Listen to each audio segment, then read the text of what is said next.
उत्तराखंड की केदारनाथ विधानसभा में इस वक्त उपचुनाव चल रहा है और दोनों ही बड़ी पार्टियां यहां पर रास्ताकशी में लगी हैं, लेकिन कुछ निर्दलीय प्रत्याशी भी हैं जो तमाम बड़ी पार्टियों की मुश्किलें बढ़ा रहे हैं। हमारे साथ बॉबी पवार हैं जो पूर्व में टिहरी से चुनाव लड़े और लगभग 2 लाख के आसपास वोट लेकर आए थे और बेरोजगार संगठन का नेतृत्व करते हैं। साथ ही यहाँ पर हमारे साथ त्रिभुवन हैं जो इस वक्त चुनाव लड़ रहे हैं निर्दलीय प्रत्याशी के रूप में।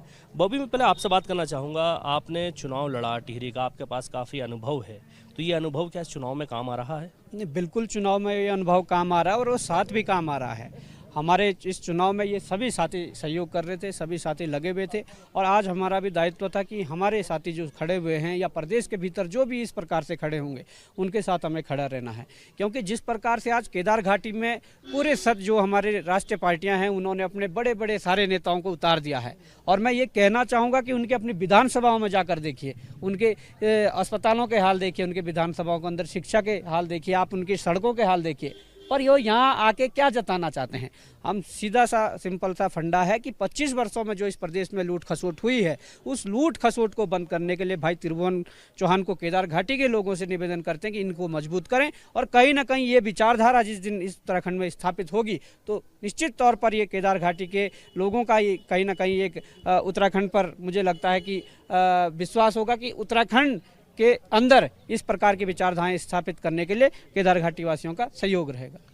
अच्छा त्रिभुवन, आप निर्दलीय प्रत्याशी के रूप में यहाँ से चुनाव लड़ रहे हैं, यहाँ की मूल समस्याएं क्या हैं? क्योंकि कई लोगों से मैंने भी बात की, अधिकांश लोग यात्रा को लेकर के परेशान हैं और इसके साथ क्या समस्याएं हैं? यात्रा, देखिएगा, यात्रा एक चीज़ है, आप समझिए, आपने मूल पे बोला है तो मैं बोलूँगा यहाँ पर अधिकांश गांवों में जाने के लिए सड़क की सुविधा अच्छी नहीं है। वो जो सड़क पेंटिंग हुई है या निर्माण भी हुआ है बहुत वर्षों से हो गया है। आज की सरकारें और विधायक मैं ये देख रहा हूँ वो बोलते हैं कि हमने विकास किया है गांव-गांव सड़क ले जाकर।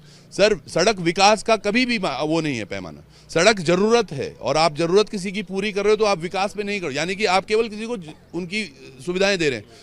दूसरी बात, स्वास्थ्य को लेके देखिएगा, पहाड़ी पूरा हमारा यहाँ पर वातावरण है, कोई कहीं पर चोट लग जाए, किसी की तबीयत खराब हो जाए तो साहब हमारे यहाँ पर ना तो ट्रॉमा सेंटर्स हैं, अल्ट्रासाउंड की मशीन्स नहीं है, किसी को अगर यहाँ पे कुछ तबीयत ज़्यादा बिगड़ जाती है तो ऋषिकेश या देहरादून से नीचे इलाज नहीं है, ऊपर इलाज नहीं मिलता। तो इन तमाम चीज़ों को, लेकिन मूलभूत अभी इन्होंने एक और चीज़ की है, क्लस्टर स्कूलिंग की ये बात करें कि छोटे छोटे स्कूल्स को हम तब्दील करके 2 स्कूल को मिला के एक मर्ज कर देंगे। उसमें जो बच्चा 4-5 किलोमीटर, छोटा छोटा 2.5-3 साल के बच्चे हैं, वो किस तरह से वहाँ से वहाँ तक जाएंगे, ये बड़ा प्रश्न है। अब जो ये तो मूलभूत सुविधाएं हैं जिन पर कभी बात ही नहीं हुई है। आज दोनों दल यहाँ पर क्या कर रहे हैं, चाहे वो मनोज रावत जी हो या आशा नौटियाल जी, एक दूसरे पर छींटाकशी कर रहे हैं, वो केवल केदारनाथ मंदिर को लेके। और मैं बता रहा हूं, आज वो भाजपा के साथ भी है ना, युवा या कोई भी, वो भाजपा के साथ वो लोग हैं जो केदारनाथ बाबा से प्यार नहीं करते। ये लिख के ले लीजिए, वो उन्होंने केदारनाथ बाबा का जो ये पूरा यहाँ पर अस्तित्व के साथ जो खिलवाड़ करने की साजिश की है ना, मुझे लगता है भाजपा के साथ वही व्यक्ति हो सकता है जिसको केदारनाथ बाबा से प्यार नहीं है, जिसको केदारनाथ बाबा का आशीर्वाद नहीं चाहिए। इन्होंने मन बना रखा है कि हमें धामी जी का साथ चलना है, ये चलना है, वो चलना है। पर आप समझिएगा, अगर दिल्ली में केदारनाथ बाबा बनते या जो भी प्रक्रिया चल रही है, हमारे अस्तित्व का क्या होता। आज शायद हमें तो याद होता कि केदारनाथ यहाँ है, लेकिन 20-25 साल बाद हमारे बच्चे या उनके बच्चे अगर पूछते तो वो कंफ्यूज रहते कि यार दिल्ली में जाएं केदारनाथ के लिए या फिर यहाँ आए।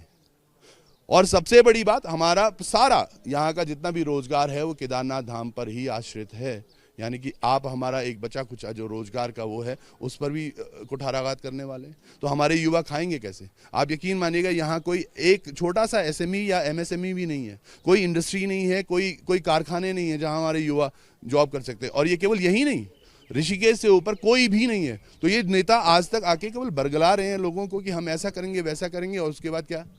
मनोज रावत जी का देख लीजिए, 5 साल वो विधायक रहे, हमेशा रोते रहे, मैं विपक्ष में हूं, मैं क्या करूं, मैं विपक्ष में हूं, मैं क्या करूं। तो भैया आज क्यों आप उठ रहे हो? आज भी उठोगे तो विपक्ष में ही जाओगे, मुख्यमंत्री तो बनोगे नहीं। तो जनता को बरगलाकर वो वोट इकट्ठा करने की क्यों साजिश कर रहे हो? उधर देखो आप, आशा नौटियाल जी, 10 साल का एक कार्यकाल, शून्य है उनका कार्यकाल, जो अपनी गांव की सड़क तक नहीं करवा पाए। तो क्या करना है ऐसे लोगों को? और मुझे लगता है जनता को पता है कि उनका एक बेटा है जो इन दोनों से 20 होगा हर मुद्दे पर, 19 किसी एक में भी नहीं है। अच्छा त्रिभुवन, जब आप निर्दलीय चुनाव लड़ते हैं तो आपके ऊपर कई आरोप भी लगते हैं। बॉबी पवार जब चुनाव लड़े तो बॉबी को कहा गया कि विपक्ष की कठपुतली है। अब आपके लिए कहा जा रहा है कि आपको भारतीय जनता पार्टी यहाँ चुनाव लड़ा रही है। तो इसको इन तमाम तरह के जो विवाद होते हैं, जो आरोप लगते हैं, इस पर क्या जवाब है आपका? ये आरोप लगाने वाली कांग्रेस पार्टी है।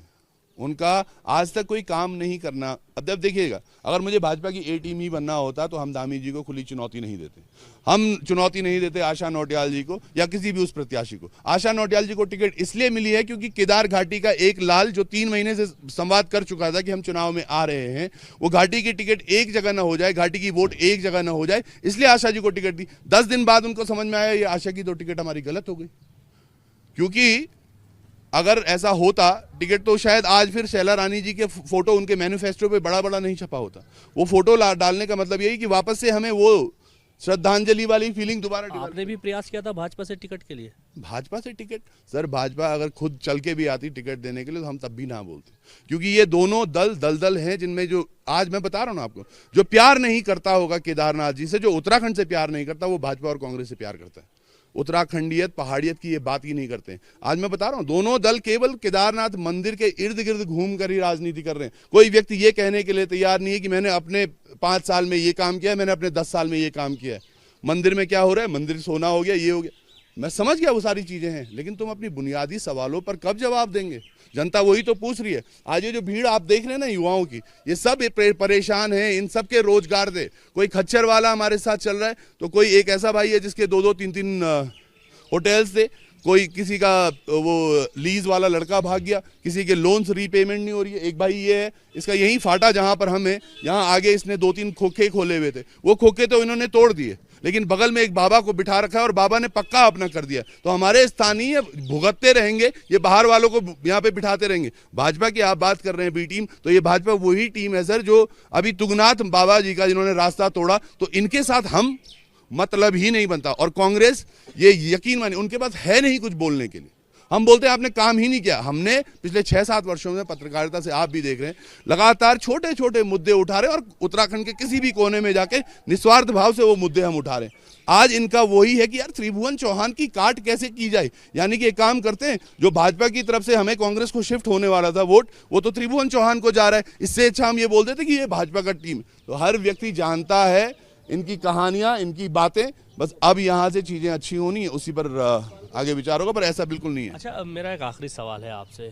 चुनाव है, चुनाव में हार और जीत लगी रहती है। जीतने के बाद विधायक बन जाते हैं लोग, हारने के बाद अपने घरों में बैठ जाते हैं। इस चुनाव के बाद आप क्या करेंगे? अगर जीतते हैं तो आप विधानसभा में जाएंगे और हार जाते हैं तो क्या घर बैठेंगे, या फिर स्थानीय लोगों की जो समस्याएं हैं जो अब आप उठा रहे हैं, क्या तब भी उठाएंगे? सर 2018-19 में ये माइक उठाया था और ये माइक आज उठाकर वापस से विधानसभा तक ले जाने का मूड है। जनता जिस तरह से भी जवाब देगी, जनता ने हमें बोल दिया है कि आप हमारे विधायक हैं, तो उसी तर्ज पर काम करेंगे। आज मुझे लगता है वैसे ये बड़ा प्रत्याशित है कि हम निकाल रहे हैं सीट, बाई चांस अगर कहीं 19-20 कुछ होता है, क्योंकि ये छल बल वाले हैं और मुझे जनता पर भरोसा है कि वो अपने बेटे पर 2 साल के लिए भरोसा जरूर करेंगे।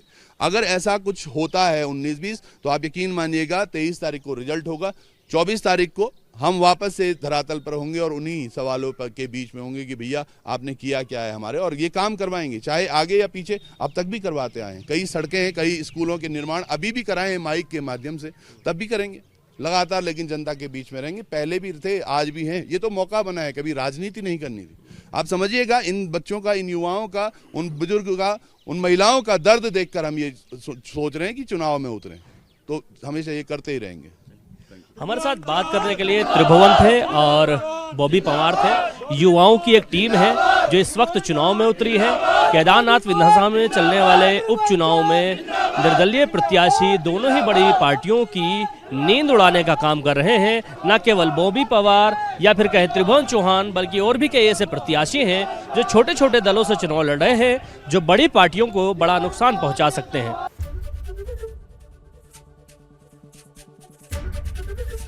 एबीपी गंगा, खबर आपकी, जुबान आपकी।